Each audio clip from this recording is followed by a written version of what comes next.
जय माता दी। मैं अरविंद एक बार फिर से स्वागत करता हूं उन सभी छात्र छात्राओं का जो एमपी पुलिस कांस्टेबल का पेपर देने जाने वाले हैं। आगे की डेट में जिन सभी छात्र छात्राओं के एमपी पुलिस कांस्टेबल के पेपर हैं, तो उन सभी छात्र छात्राओं का एक बार फिर से स्वागत है अपने यूट्यूब चैनल पर। तो चैनल को सब्सक्राइब जरूर कर लीजिए, क्योंकि हम आप लोगों के लिए बहुत ही अच्छे क्वेश्चन आंसर लेकर आ रहे हैं, बहुत ही अच्छे प्रैक्टिस सेट करवा रहे हैं, जो कि आपके एग्जाम में पूछे जाने की संभावना रहेगी। यहाँ से प्रश्न आपके बनेंगे एग्जाम में, तो चैनल को सब्सक्राइब जरूर कर लीजिए। तो आज के पहले क्वेश्चन की बात करते हैं। पहला क्वेश्चन जो कि आपसे पूछ लिया गया कि सूची सेकंड में सम्मिलित कीजिए तथा सूचियों के नीचे दिए गए कूट से सही उत्तर का चयन कीजिए। तो जो सही उत्तर का चयन होगा वो होगा आपका स्वर्णिम क्रांति होगा। तो स्वर्णिम क्रांति को करेंगे बागवानी एवं शहद से। धूसर क्रांति को धूसर क्रांति का मैच करेंगे, तो धूसर क्रांति क्या होती है? उर्वरक से। तो धूसर क्रांति का जो संबंध होगा वो होगा उर्वरक से। पीली क्रांति का संबंध होगा तो वो होगा तिलहन और उत्पादन से। और काली क्रांति का जो संबंध होगा तो वो होगा पेट्रोलियम उत्पादन से। तो इस प्रकार से ये होगा आपका सही आंसर। इस तरीके से मैच करेंगे तो क्वेश्चन आंसर आप सभी के लिए बहुत महत्वपूर्ण है, जो आप आगे पेपर देने जाने वाले हैं एमपी पुलिस कांस्टेबल का। अगले क्वेश्चन की बात कर लेते हैं। तो अगले क्वेश्चन में पूछा गया है, आपका एक पड़ोसी अवैध रूप से आपकी विद्युत आपूर्ति का उपयोग कर रहा है, जिसके लिए आपके बिजली बिल की राशि आपके लिए वहनीय नहीं हो रही है। आप कैसे प्रतिक्रिया देंगे यदि कोई पड़ोसी आपके बिजली बिल से विद्युत आपूर्ति का उपयोग कर रहा है? तो आप उसके प्रति कैसी प्रतिक्रिया देंगे? तो इसका सही आंसर वो होगा, उनके साथ इस मुद्दे पर चर्चा करेंगे और उन्हें ऐसी गतिविधियों को रोकने के लिए कहेंगे, कि आप उनकी विद्युत आपूर्ति का उपयोग ना करें। अगले क्वेश्चन पर पहुंचते हैं।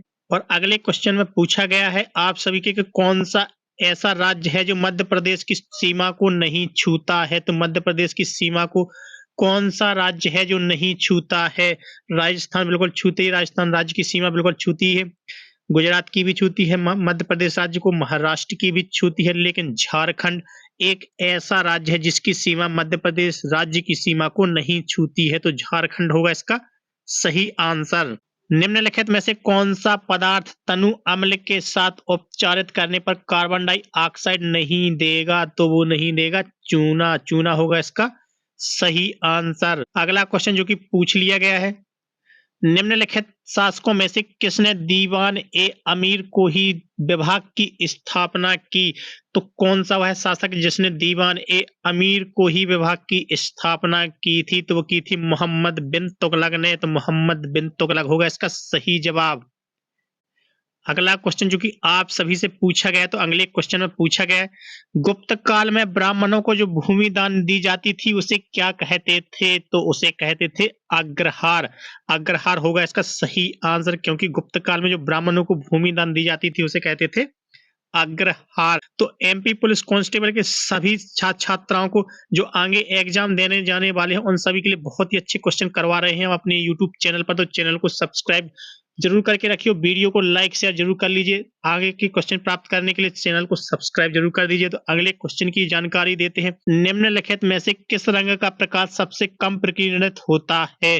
तो जो सबसे कम प्रकीर्णित प्रकाश होता है वो होता है लाल। तो लाल होगा इसका सही जवाब। भारत की सबसे छोटी आर्द्र भूमि कौन सी है? तो भारत की जो सबसे छोटी आर्द्र भूमि है वो है रेणुका आर्द्र भूमि। रेणुका आर्द्र भूमि होगा इसका सही आंसर। अगला क्वेश्चन जो कि पूछा गया है, आप एसएसबी के लिए गए थे और कोई भी आपसे बात नहीं कर रहा है, तो आप क्या करेंगे? जब आप एसएसबी के लिए गए थे और कोई भी आपसे बात नहीं कर रहा है, तो उसके साथ चिट चैट शुरू करेंगे और उन्हें अपना दोस्त बनाएंगे। तो चिट चैट शुरू करेंगे और उन्हें अपना दोस्त बनाएंगे। तो ये होगा इसका सही आंसर। तो अगले क्वेश्चन में पूछा गया है, निम्नलिखित में से किसका उद्देश्य भारत के लिए एक संघीय ढांचा प्रदान करना था? तो इसका सही आंसर होगा भारत सरकार अधिनियम 1935। ये होगा इसका सही आंसर। अगला क्वेश्चन जो कि आप सभी से पूछ लिया गया, तो अगले क्वेश्चन में पूछा गया, अंतरणुक हाइड्रोजन आबंधक कब बनता है?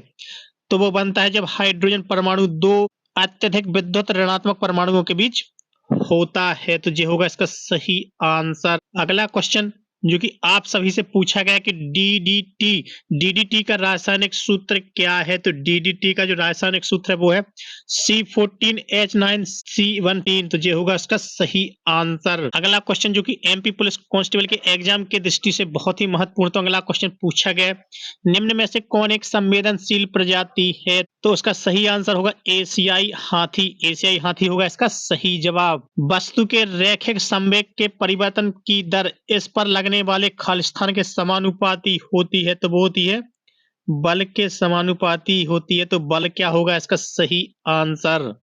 अगले क्वेश्चन की बात कर लेते हैं। तो अगले क्वेश्चन में पूछा गया है, निम्नलिखित में से किस नदी का उद्गम विंध्य श्रेणी से होता है। तो विंध्य श्रेणी से कौन सी नदी का उद्गम होता है। तो वो होता है बेतवा। बेतवा होगा इसका सही आंसर। अगले क्वेश्चन की बात कर लेते हैं। अगले क्वेश्चन में पूछा गया, निम्नलिखित में से कौन सा परासरण का उदाहरण नहीं है। तो परासरण का उदाहरण कौन सा नहीं है। तो इसका सही आंसर होगा जीवित कोशिका में और बाहर O2 और CO2 की गति। ये होगा इसका सही आंसर। अगले क्वेश्चन का डिस्कशन करते हैं। तो अगले क्वेश्चन में पूछा गया, वन अनुसंधान संस्थान कहाँ है। तो वन अनुसंधान संस्थान देहरादून। देहरादून होगा इसका सही आंसर। बढ़ते वीडियो में आगे अगले क्वेश्चन की बात करते हैं। तो अगले क्वेश्चन में पूछा गया, हेपेटाइटिस बी का संक्रमण होता है। तो हेपेटाइटिस बी का जो संक्रमण होता है उसका सही आंसर होगा रक्त चढ़ाने से। अगला क्वेश्चन जो कि पूछा गया, खालिस्तान तक खसरा रूबेला को खत्म करने के लिए राष्ट्रीय अभियान शुरू किया गया है। तो वो शुरू किया गया 2026 तक। 2026 होगा इसका सही आंसर। तो अगला क्वेश्चन जो कि आप सभी से पूछा गया है, निम्नलिखित में से कौन मानव शरीर में एक अंतःस्रावी ग्रंथि है। इसका सही आंसर होगा वो होगा पीयूष ग्रंथि। पीयूष ग्रंथि होगा इसका सही आंसर। अगला क्वेश्चन जो कि आप सभी से पूछा गया, कोशिकीय श्वसन में ऑक्सीजन की वास्तविक भूमिका क्या होती है। तो इसका सही आंसर होगा यह ईटीसी में इलेक्ट्रॉनों का अंतिम स्वीकारता है। ये होगा इसका सही आंसर। तो अगले क्वेश्चन की बात कर लेते हैं, केओटी जलप्रपात किस नदी पर स्थित है। तो जो केओटी जलप्रपात है वो किस नदी पर स्थित है। तो वो है महाना। महाना होगा इसका सही आंसर। अगला क्वेश्चन एमपी पुलिस कांस्टेबल के एग्जाम के लिए पूछा जा सकता है, निम्नलिखित में से कौन सा तार का प्रतिरोध है।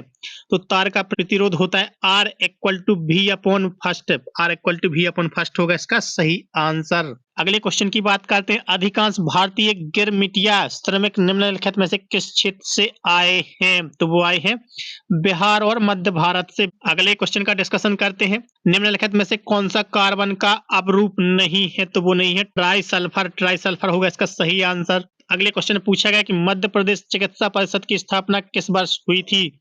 तो वो हुई थी 1996 होगा इसका सही आंसर। अगले क्वेश्चन का डिस्कशन करते हैं, फाइनल में केरल को हराकर संतोष ट्रॉफी 2024-25 किस टीम ने जीती। तो पश्चिम बंगाल ने। पश्चिम बंगाल होगा इसका सही आंसर। अगले क्वेश्चन का डिस्कशन देते हैं, मध्य प्रदेश का सबसे छोटा अभ्यारण्य कौन सा है। तो वो है राला मंडल अभ्यारण्य। राला मंडल अभ्यारण्य होगा इसका सही आंसर। अगले क्वेश्चन का डिस्कशन देते हैं आप सभी को, निम्नलिखित में से कौन सा राजस्व व्यय का उदाहरण है। तो राजस्व व्यय का जो उदाहरण है वो है सरकारी कर्मचारियों का वेतन भुगतान। जो होगा इसका सही आंसर।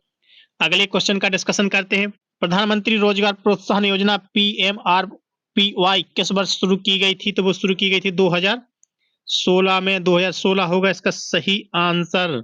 तो एमपी पुलिस कांस्टेबल की तैयारी करने वाले सभी छात्र छात्राएं और एमपी पुलिस कांस्टेबल का जिन सभी छात्र छात्राओं का एग्जाम है 9 तारीख को, 10 तारीख को, 11 तारीख को, 12 तारीख को, 13 तारीख को और 14 तारीख को, तो आगामी डेट्स में जिन सभी छात्र छात्राओं के एग्जाम है तो उन सभी छात्र छात्राओं के लिए हम बहुत ही अच्छे पेपर सेट, बहुत ही अच्छे क्वेश्चन लेकर आ रहे हैं अपने यूट्यूब चैनल। तो अपने यूट्यूब चैनल अर्पिता अरविंद राजा चैनल को सब्सक्राइब जरूर कर लीजिए आगे की वीडियो और पेपर सेट प्राप्त करने के लिए। वीडियो यदि पसंद आए तो वीडियो को लाइक शेयर जरूर करिएगा और आप लोगों के जितने भी डाउट्स हैं तो डाउट्स सभी लोग हमें कमेंट्स बॉक्स में जरूर क्लियर कर लीजिएगा। तो मिलते हैं साथियों कल एक नई वीडियो में एक नई जानकारी के साथ, एक नए पेपर सेट के साथ। तब तक के लिए धन्यवाद। जय हिंद दोस्तों।